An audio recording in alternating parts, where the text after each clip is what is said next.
Mi nombre es Giovanni León, estudiante de Ingeniería de Sistemas.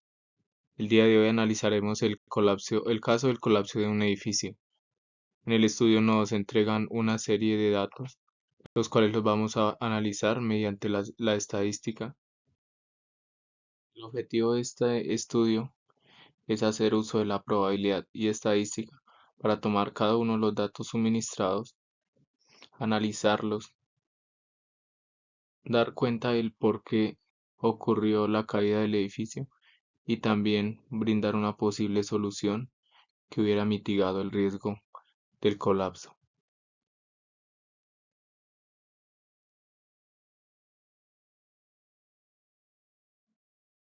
¿Por qué las medidas estadísticas son útiles para abordar las dimensiones del caso? Las medidas estadísticas son valores numéricos que resumen y describen las características principales de un conjunto de datos. Son útiles para analizar patrones, hacer comparaciones, tomar decisiones basados en datos y prever tendencias. Se aplica en este caso porque ayuda a comprender la distribución poblacional, evaluar la resistencia del suelo y examinar las relaciones entre el nivel freático y la estabilidad estructural. Estos análisis son fundamentales para determinar la causa del colapso del edificio y desarrollar estrategias de mitigación. En este segundo punto analizaremos la media, mediana y moda, también la desviación estándar del número de habitantes en la zona afectada durante los últimos 5 años. La moda. La moda es el valor que aparece con mayor frecuencia en el conjunto de datos. En este caso, después de organizar el conjunto de datos y analizar la moda, se encuentra como resultado que para este caso no existe una moda, ya que todos los valores son únicos y no hay ningún valor repetido. Mediana. La mediana es el promedio o valor central de los números, se obtiene organizando y sumando todos los números y dividiéndolos entre la cantidad de ellos. En este caso, después de haber sumado la cantidad de números y dividirlos entre 5, se obtiene como resultado una media de 10.880. Es el valor que mide la tendencia central, ubicado justo en el centro del valor numérico o del conjunto de números. Se puede organizar de manera ascendente o de forma descendente. Para obtener ese resultado buscamos el valor que está en la mitad del conjunto, en este caso sería 10.800. La desviación estándar es la medida estadística de la dispersión o variación de un conjunto de datos. Esto nos indica cómo se distribuyen los datos en relación con la media. Para la desviación estándar, en este caso utilizamos la expresión matemática mostrada en la imagen, ya que ya que son tomados de toda la información completa de la población. Para desarrollar este ejercicio, iniciamos sumando los valores en la primera columna para obtener como tal un total de ellos, dividirlos entre 5.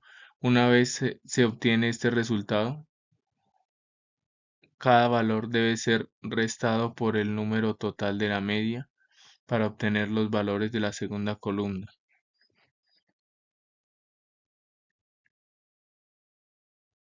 Una vez se obtienen estos valores, se elevan a la potencia de 2 o se elevan a la 2 para obtener como tal el resultado de la última columna y tener como tal un resultado final de 3.868.000. A este valor lo reemplazamos en la fórmula para luego de esto tener como tal que la desviación estándar poblacional es de 879,545,3. En este tercer punto analizaremos las medidas de tendencia central y dispersión de la resistencia a la compresión del suelo.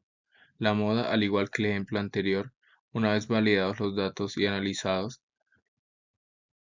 no hay como tal una moda, ya que todos los valores son únicos y no hay un valor repetido.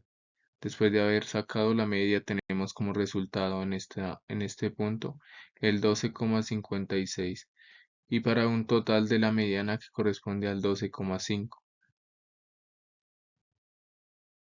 Este gráfico muestra la distribución de la resistencia en megapascales.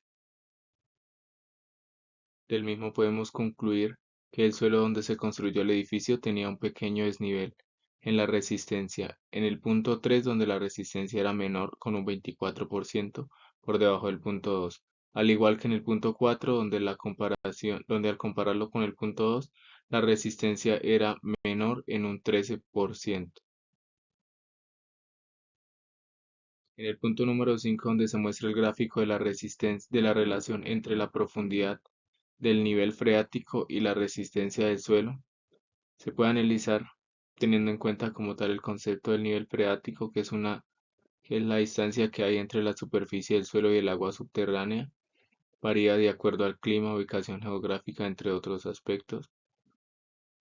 Se deduce que en los puntos donde era menor la resistencia también era menor la profundidad del nivel freático, así como también donde la resistencia es mayor, el nivel freático aumenta. En el punto número 6 analizamos la mediana, la media y el rango de la magnitud de los terremotos registrados, para un total de la media del 5,36, mediana 5,4 y la moda, al igual que los casos anteriores, no se evidencia ya que es un dato que no, ya que todos los datos son únicos y no hay un valor repetido para poderlo identificar como moda. El rango en un conjunto de datos nos indica la diferencia que hay en el valor mayor y el valor menor en el conjunto de datos. Para este caso, tenemos un total de rango del 1,7. En este punto analizaremos si existe alguna relación entre la magnitud de los terremotos y el número de réplicas. En este caso, lo que corresponde al dato de la barra de 1 y 3, si hay una relación en cuanto a la magnitud del terremoto. Y en el número de réplicas, teniendo en cuenta que a mayor magnitud de terremoto, mayor número de réplicas. Pero en los demás datos no hay relación. Esto porque hubieron terremotos con menor magnitud y mayor número de réplicas. Ejemplo, al momento de comparar el dato de la columna número 5 y columna número 4. Una vez analizada la información y los datos, se puede concluir que uno de los factores fundamentales o determinantes en la caída del edificio fue la distribución de la resistencia en el lugar donde se construye, al igual que el nivel freático, ya que estos datos tenían relación en cuanto a los puntos con menos resistencia. Esto pudo haber ocasionado la caída del edificio, posiblemente al haber analizado estos datos antes de construir, antes de construir dicha edificación, si hubiera tenido una claridad mayor en los análisis del suelo y de esa manera haber evitado el colapso del edificio después de los terremotos. Muchas gracias.